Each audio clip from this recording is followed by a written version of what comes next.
para sa'yo, worth it bang magpakasal? Para sa akin, oo. O controversial to. Kasi yung iba, matagal na sa relationship, di pa nagpapakasal. Sa akin lang naman to.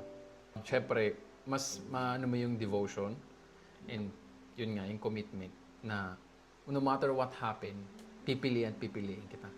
Wala nang atrasan.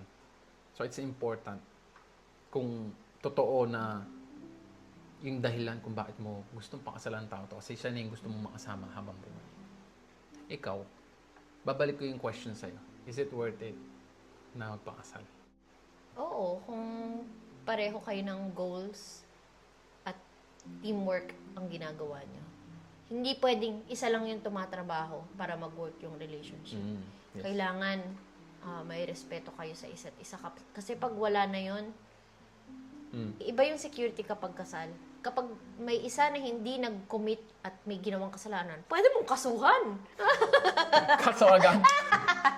Kaso agad. Pero totoo Diba? naman yun. Oo. Yung mga karapatan ko, karapatan mo, mapaglalaban mo. Hindi siya kagaya ng magjowa lang, pwede kang iwan. At saka, yung marriage kasi para sa akin, in-honor nyo yung love nyo sa isa't isa. Yun yung parang nakaka-bind.